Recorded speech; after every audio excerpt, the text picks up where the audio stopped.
राष्ट्रपति चुनाव के लिए शुक्रवार को द्रौपदी मुर्मू ने पर्चा दाखिल कर दिया है, यानी कि पर्चा भरा गया है। उस दौरान प्रधानमंत्री नरेंद्र मोदी और गृह मंत्री देश मौजूद थे और भी बीजेपी के राष्ट्रीय अध्यक्ष और जदयू के अध्यक्ष और कई मुख्यमंत्री नज़र आए और मोदी सरकार के कैबिनेट के मंत्री भी नज़र आए। और देख रहे होंगे कि किस प्रकार से द्रौपदी मुर्मू का पर्चा भरने के लिए कई सांसद हों और कई बीजेपी के टॉप जो लीडर हैं, अध्यक्ष हैं, साथ ही उनके घटक दल के साथी भी नज़र आ रहे हैं। मगर चर्चा एक बात को लेकर हुई, क्या ललन सिंह फिर से मंत्री बनने जा रहे हैं। एक वाकया कुछ ऐसा हुआ कि बीजेपी के अध्यक्ष को भी नरेंद्र मोदी ने बुलाया और आगे की पंक्ति अपने बगल में। उसके बाद जदयू के राष्ट्रीय अध्यक्ष यानी कि बिहार से जो जदयू जनता दल यू पार्टी है, जिसके राष्ट्रीय अध्यक्ष ललन सिंह हैं और बिहार में उस पार्टी की सरकार है और जिसके मुखिया नीतीश कुमार हैं, यानी कि नीतीश कुमार के पार्टी के राष्ट्रीय अध्यक्ष को जिस प्रकार से बुलाते हुए नजर आए नरेंद्र मोदी, वो खूब सुर्खियों में है कि क्या अब ललन सिंह मंत्री बनने जा रहे हैं। ऐसी खूब चर्चाएं हैं और ऐसी खूब चर्चाएं तेज हो रही है। एक वाकया जिसमें नरेंद्र मोदी यह कहते हुए नजर आते हैं, ललन जी इधर आइए, और आगे की पंक्ति में अपने बगल में जेपी नड्डा के बगल में उनको स्थान को सुनिश्चित करते हैं।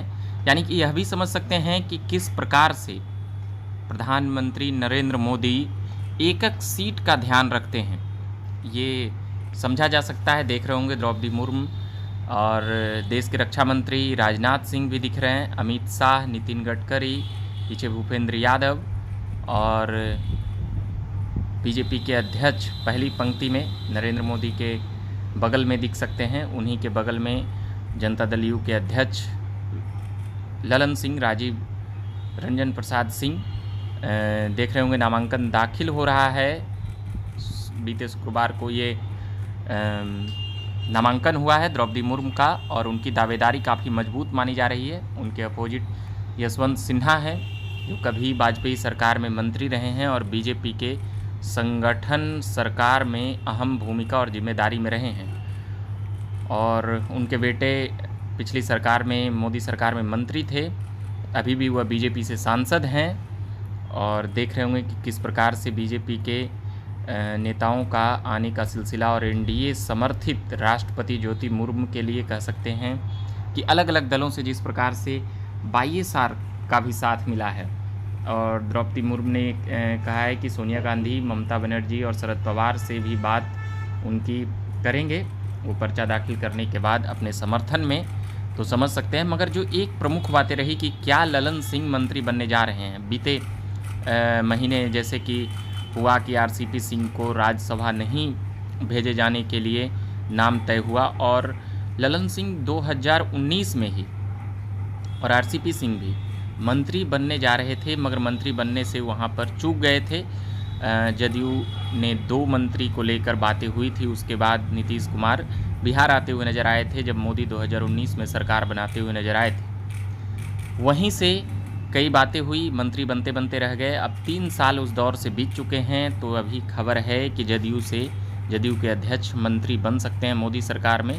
और ये क्लिप जिसमें नरेंद्र मोदी यह कहते हुए नजर आए कि ललन जी इधर आइए, और वहाँ पर अपने बगल में बैठाते हुए नजर आए और अगली पंक्ति में उन्हें जगह दी और बीजेपी के राष्ट्रीय अध्यक्ष के बगल में वह दिख रहे हैं। साथ ही योगी आदित्यनाथ, खट्टर जी और भी तमाम लोग जो मुख्यमंत्री हैं, जो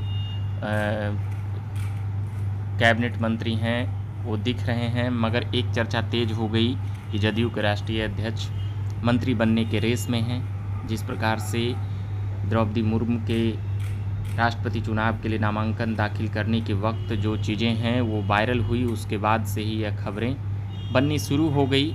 और सबसे बड़ी बात कि नरेंद्र मोदी प्रधानमंत्री रहते हुए भी अपने घटक दलों और साथ ही अपने अध्यक्ष को कहाँ, किसको कैसे रहना है, किसकी कुर्सी कहाँ है, यह वह सुनिश्चित करते हैं। यह हुआ प्रधानमंत्री रहते हुए भी नहीं भूले हैं, या छोटी से छोटी बातें और बड़ी से बड़ी बातें भी उनके लिए मायने रखती है। तो अभी के लिए हम इतना ही कहेंगे कि बने रहिए झकास भारत के साथ। मेरा नाम हुआ रविकांत। धन्यवाद।